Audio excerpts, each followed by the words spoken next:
మదనపల్లి వెలుగు సంస్థ 1997వ సంవత్సరంలో శ్రీమతి పద్మజ ఉదయమోహన్ రెడ్డిల స్వయం కృషితో టిఎన్ రఘునాథ్ రెడ్డి మరియు వారి కుటుంబ సభ్యులతో కడప కోటిరెడ్డి గారి కుమారుడు శ్రీ కె జయభారత్ రెడ్డి ఐఏఎస్ గారి ఆధ్వర్యం మరియు ప్రభుత్వ సహకారంతో మరెందరూ మంచి మనుషుల అండదండలతో వెలుగు సంస్థ ప్రారంభించబడినది. 1997వ సంవత్సరంలో 15 మంది మానసిక వికలాంగులతో ప్రారంభించబడిన వెలుగు ప్రత్యేక పాఠశాల మీ అందరి సహాయ సహకారములతో ప్రస్తుతం 50 మంది బదిరులు, 50 మంది వృద్ధులు మరియు 150 మంది మానసిక వికలాంగులకు ఉచిత వైద్య విద్య పునరావాసాన్ని కల్పిస్తున్నది. మన వెలుగు సంస్థ మానసిక వికలాంగులైన పిల్లలను శాపంగా భావించే తల్లిదండ్రులను ఓదార్చి వాళ్ళకి కూడా బరువైపోయిన బుద్ధిమాంద్యం పిల్లలను నేనున్నానంటూ అక్కున చేర్చుకొని అమ్మ ఒడిలా వారిని ఆదరించింది మన వెలుగు సంస్థ.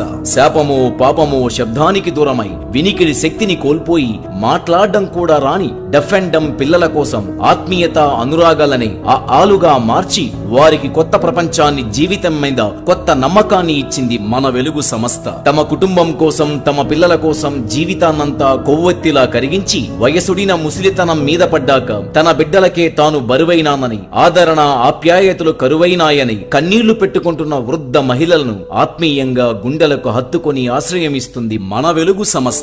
సరైన పని వృత్తి లేని ఉత్సాహం కల నిరుద్యోగ యువతి యువకులలో మనోధైర్యం నింపి వారి భవిష్యత్తుకు బంగారు బాటలు వేసుకుని తగు వృత్తి విద్యా శిక్షణను అందించుచున్నది మన వెలుగు సంస్థ.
ముందు జాగ్రత్తలు పాటిద్దాం, కరోనా వైరస్ ను అరికడదాం. రద్దీ ప్రాంతాలకు వెళ్లే సమయంలో మాస్కులు ధరించాలి. బంధువులకు, స్నేహితులకు షేక్ హ్యాండ్ వద్దు, నమస్కారమే ముద్దు. దగ్గినప్పుడు, తుమ్మినప్పుడు చేతి రుమాలు లేదా టవల్తో ముక్కు, నోటిని అడ్డు పెట్టుకోవాలి లేదా మాస్క్ ధరించాలి. జ్వరం, దగ్గు, తుమ్ములు మాటిమాటికి వస్తుంటే వెంటనే మీ సమీపంలో ఉన్న ప్రభుత్వ ఆసుపత్రిలోని డాక్టర్ను సంప్రదించాలి. దయ ఉంచి దూర ప్రాంతాలు వాయిదా వేసుకోండి. పెంపుడు జంతువులకు దూరంగా ఉండండి. విదేశాల నుండి వచ్చిన వ్యక్తులకు కొంత దూరాన్ని పాటించండి. వ్యక్తిగత పరిశుభ్రత ద్వారా కరోనా వైరస్ ను అరికట్టడానికి ఎన్నో అవకాశాలున్నాయి. తరచూ చేతులు కడుక్కోవడం అలవాటు చేసుకోండి. చేతుల్ని సబ్బుతో గాని, నీటితో గాని, శానిటైజర్ తో గాని శుభ్రం చేసుకోండి. ఒకవేళ మీ చేతులు శుభ్రంగా ఉన్నా సరే మళ్ళీ శుభ్రం చేసుకోండి. దగ్గినప్పుడు, తుమ్మినప్పుడు మీ నోటిని, ముక్కుని శుభ్రమైన చేతి రుమాలతో గాని, టిష్యూ పేపర్ తో గాని కప్పండి. వాడిన టిష్యూ పేపర్స్ ని దయ ఉంచి వెంటనే చెత్త కుండీలో వేయండి. కరోనా వైరస్ ను అరికట్టడానికి మీకు దగ్గు, దగ్గు జ్వరం ఉన్నప్పుడు ఇతరుని కలవడం, మీ కంటిని ముక్కును నోటిని తాకడం, బహిరంగ ప్రదేశాలలో ఉమ్మడం మానండి. వ్యక్తిగత ఆరోగ్య భద్రతతో కరోనా వైరస్ను అరికడదాం. మరిన్ని ఆరోగ్య సలహాల కోసం 104 మరియు పరీక్ష కేంద్రాల వివరాల కోసం 08662410 ని సంప్రదించండి. స్వచ్ఛందంగా ఈ ప్రకటనను మీకు అందిస్తున్న వారు వెలుగు మానసిక దివ్యాంగుల పాఠశాల మరియు మహిళా వృద్ధాశ్రమము, అమ్మచెరువు మిట్ట, మదనపల్లి.